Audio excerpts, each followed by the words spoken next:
rapidement, parce qu'on commence comme ça. On est au Symposium Québec Vélo de montagne. On fait des courts épisodes de 15-20 minutes avec plein de gens ici et là. J'ai spécialement pas mon frère comme co-animateur, mais Nicolas Labrec, sauvé en ce moment, pour ceux qui nous écoutent, de QVDM. Yes. Et Quinn Lanzon, One Up. Donc, c'est cool. Je pensais que, comme je te disais tantôt, je pensais que tu arrivais du BC en tant que One Up ici, mais non, c'est ça. Nouvellement dans le coin de Sutton. Oui, cool. Samedi, on est arrivé à Sutton. Fait que ça fait 3 jours que je suis revenu au Québec. OK, c'est plus récent que je pensais. Tout chaud. Oui, tout chaud. Je pense que c'est la première fois en presque 10 ans que je parle en français pour une journée au complet. Ouais. Il y a un peu de rouille qui est sorti hier, puis encore aujourd'hui, sûrement. Des nouvelles expressions là, que tu vas entendre ici qu'il n'y avait pas dans le temps. On dirait qu'hier, aujourd'hui, ton français s'est vraiment amélioré. Oui. Ton aisance en français. Hein? Ben, ça a aidé hier soir, la discussion après le souper. Je pense que je me sentais un peu plus à l'aise. Ouais. Good. Je pense qu'on voulait aborder comme sujet un peu des différences de manière qu'on gère les centres, les lieux de vélo entre le BC, que tu as vécu là-bas beaucoup, puis ici, là, tantôt tu t'allais sur l'avenue du Pay to Ride ou... Oui, ben entre autres, Quinn me disait qu'il avait participé au BC Symposium, fait que j'étais curieux d'avoir son point de vue sur, nous c'est une première, je pense qu'au BC ça fait plusieurs années que ça existe, voir un peu la nuance, la différence qu'il y avait ici et là-bas, puis un peu aussi la différence entre la communauté vraiment établie au BC du vélo de montagne, puis nous, ce qu'on est en train de bâtir, puis avec le Pay to Ride system. Ouais, ben, je pense que c'est le fun parce que j'ai la chance de revenir après 10 ans au BC, de voir comment comparer les deux cultures de vélo.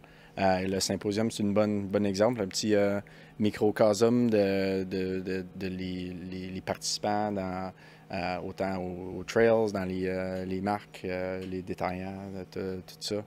Puis la première chose que j'ai remarqué, c'est que j'imagine que l'âge moyenne ici, c'est à peu près 10 ou 15 ans de plus jeune que les symposiums au BC. Okay. Ça, je ne sais pas si c'est représentatif de les participants. Je ne sais pas. J'ai fait du vélo une fois depuis que je suis venu. Mais ouais, ça, pour le symposium, j'ai remarqué ça. J'ai remarqué il y a la représentation. Il y a beaucoup de femmes. Je ne sais pas c'est quoi, mais juste à observer, ça doit être à peu près 40% de femmes qui sont là. Au BC, c'est sûr que c'était un peu plus traditionnel, plus d'hommes. Ouais, okay.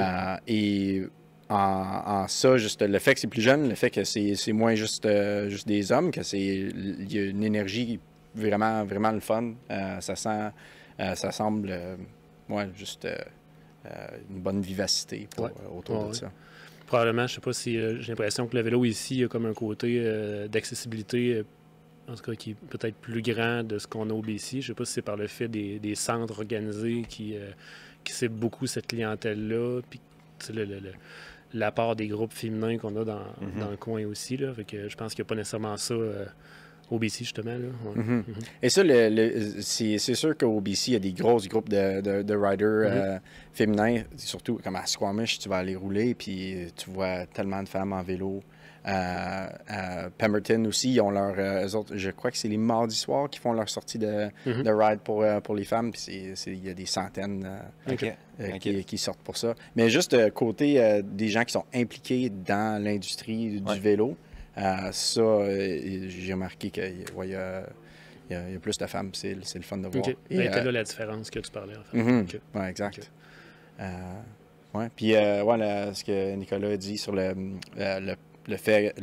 culture de paiement pour faire du vélo. Ça, c'est vraiment quand j'ai venu ici où j'ai expliqué aux gens du BC qu'il faut payer pour avoir accès à des sentiers, pas juste à des remontes-pentes. Pour des gens qui ont connu le vélo au BC, ça semble étrange. Pour des gens qui ont connu le vélo dans pas mal tout autre pays au monde, ça semble très normal. Au UK, en Europe, c'est plus normal qu'il y a un certain oversight sur l'accès à des infrastructures développées pour le vélo. OK. Que j'allais dire? Merde. C'est Dernier mois. C'est correct. Ouais. J'ai une bonne exemple pour ça parce que souvent, moi, j'ai été sur le Whistler Off-Road Cycling Association. J'étais un directeur chez eux pendant 8 ans. Et un de nos objectifs, c'était toujours de vendre plus de membership. C'est 60 $ pour l'année. OK. C'est pas obligatoire, Ouais. mais c'était difficile de le faire. Et l'argument que j'ai développé à la fin de la journée, parce que les gens disent « Ah, c'est pas votre terrain, vous n'êtes pas propriétaire, vous pouvez pas nous obliger à payer pour faire du vélo. » On dit « OK, oui, c'est vrai, mais pense comme le golf le soir. Comme tu vas pas aller sur un terrain de golf, juste jouer. Tu pourrais le faire. Ben, tu vas sûrement arrêter, mais c'est plus cette question-là. Ça prend un certain entretien pour que les pistes existent. C'est pas juste là. Exact. Mais, je trouve ça curieux de manière globale. Puis j'étais dans une conférence sur la professionnalisation des coachs. Puis je trouve ça curieux, tu sais. On est des adeptes, on paye un montant assez élevé pour nos vélos. Puis après, quand c'est la question de payer pour l'accès, tu sais, le membership coûte 60$. Tu sais, la personne va pas toujours être enclin à le faire. Tu sais, c'est particulier quand même, considérant la disparité entre le prix du vélo et juste une chaîne de vélo, tu sais. Mais t'en as tout le temps trouvé ça curieux. C'est vrai, on le voit beaucoup. Hein. Ça arrive avec son gros pick-up, le gros bike, puis ça fait tout pour prendre un chemin différent pour rentrer sur les réseaux. Là. Ouais, de manière transparente, là, cette année, on a vu où on sent une augmentation des gens qui font des passages sans payer.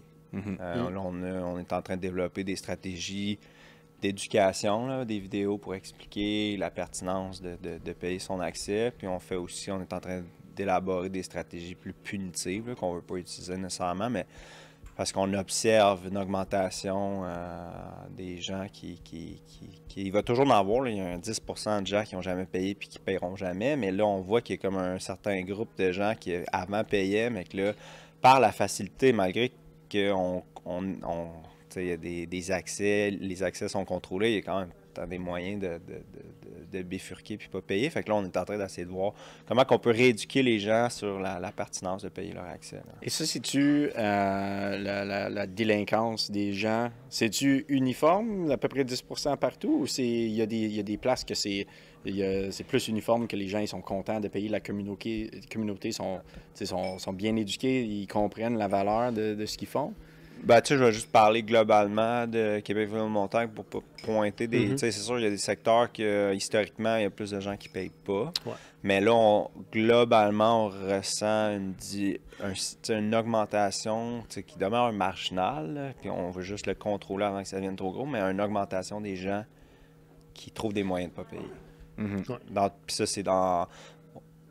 On a eu des échanges avec les différents centres. C'est la beauté un peu de Québec-Ville-Montagne d'avoir des discussions assez ouvertes. Puis c'est une discussion qu'on a eue à 5, là, avec tous les 5 centres. Puis on observe une augmentation globale. Dans le fond, toi, tu as vécu d'autres symposiums au BC, des places comme ça. Tu trouves-tu qu'on a des enjeux différents ici là, par rapport à peut-être ce que tu as vu? Tu étais là hier aussi dans la première journée. Oui. Y a-tu des sujets, y a-tu justement des enjeux qui sont différents, qu'on ne retrouve pas ici ou vice-versa? C'est une question comme ça. Il n'y en a peut-être pas non plus. On vit peut-être exactement les mêmes choses. Ben, c'est sûr que je pense au symposium du BC qui a eu lieu à Whistler, je crois, en 2021. 2022. C'est pas Silver Star? Silver Star, c'était 21. OK, c'était peut-être 2019 à Whistler. Et il y avait le sujet d'une des keynotes, c'était le over-tourism.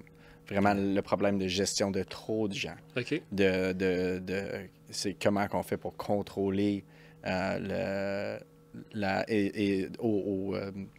au BC, c'était vraiment la concentration dans la région du Sea to Sky, de Whistler, Squamish, Pemberton. Là, une grosse concentration de visiteurs qui allaient juste à ces 3 places-là, qui mettaient une immense pression sur les réseaux. Tandis qu'ici, vraiment, je ressens que c'est plus, il y a une énergie de développement, de croissance, de qu'est-ce qu'on peut faire avec Glenn Jacobs qui parlait hier, qui expliquait c'est quoi moi, je crois que c'était bien. Il a démontré qu'est-ce que ça a l'air, une vision pour une destination saine, qui est durable, qui est le fun pour les visiteurs et pour les gens qui habitent là. Fait que ça, c'est une grosse différence. C'est la pression au BC, c'était plus, ils cherchaient à distribuer les gens. Ici, c'est vraiment consolider les emplacements, les key areas où les gens veulent aller faire du vélo. Et ça, c'est fait avec Québec, Estrie. Moi, je viens d'Outaouais originalement, fait que je vais plugger Camp Fortune. Puis Mont-Sainte-Marie, deux places super le fun pour faire du vélo. Ouais, OK. Non, on le voit, là. Effectivement, les pôles naturels avec Québec, mais il y a l'Estrie aussi. Mais comme tu dis, l'Outaouais développe énormément. L'offre grandit année après année. Même chose, la Naudière tend à vouloir développer. Laurentides qui ont eu une communauté forte dans les années 2000, ça s'est baissé beaucoup. On sont encore une fois là, en train de redévelopper, redynamiser le vélo de montagne. Fait qu'on le voit partout au Québec, puis c'est un peu la volonté de nous. De Québec Vélo Montagne, on a levé la main puis on a dit, nous, on va organiser quelque chose pour rassembler, là, mais on le sent, là, que nous, on est vraiment... Il y a une effervescence au Québec, de manière générale, là, dans le vélo de montagne. Là. Exact. C'est clair. Ça, c'est que OBC, ils ont-tu poussé à faire du développement, on va dire, touristique, vraiment dans d'autres régions, là, pour aller estomper un peu cette crise-là dans ces milieux-là, mais c'est ça, ils ont développé vraiment ailleurs. Et je crois même que ce symposium-là était...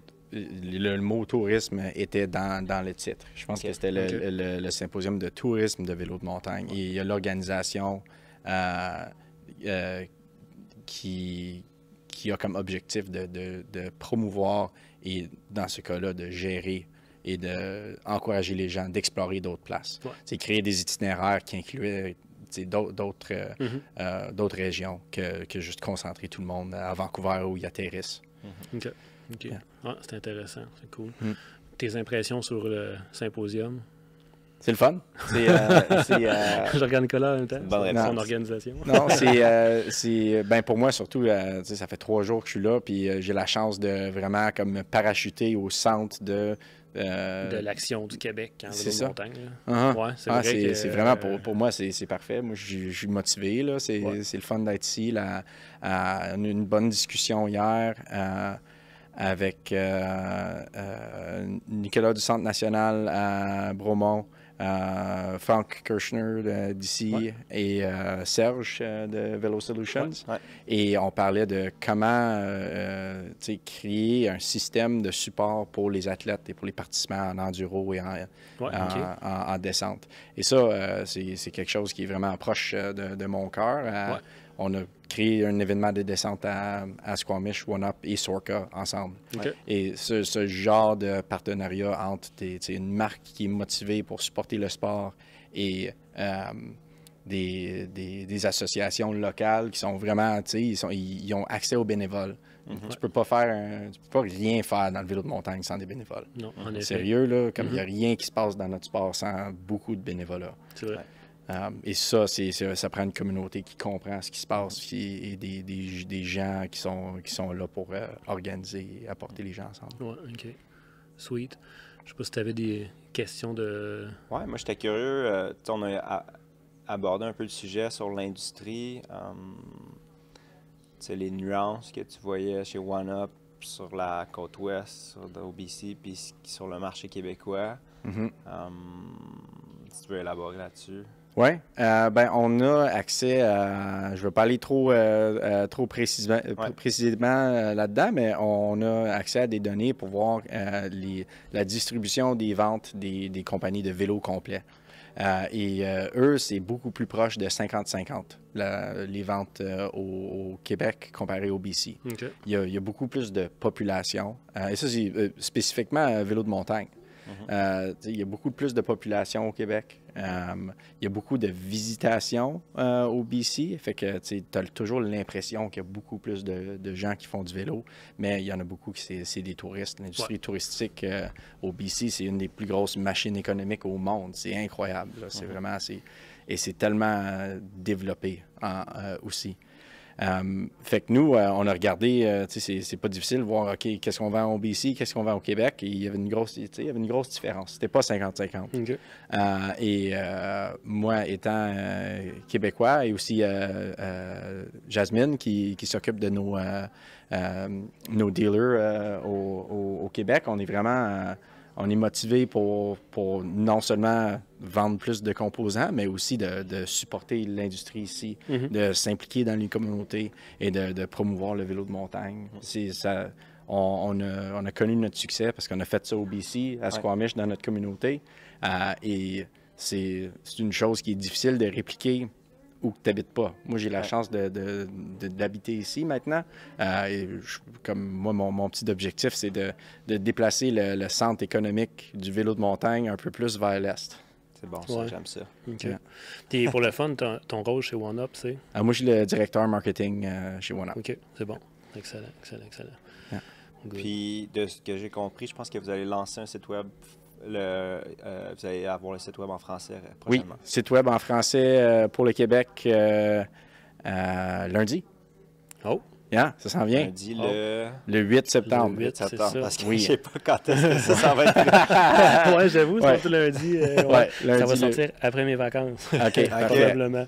Fait que, c'est ça. Puis ça, c'est la première partie. On a aussi nos packaging, toutes nos communications avec nos dealers. Là, on a trouvé une bonne partenariat avec Marie, dans le fond, pour faire... Daniel? Oui, OK. pour faire la traduction. OK, Ouais. très cool. Ouais.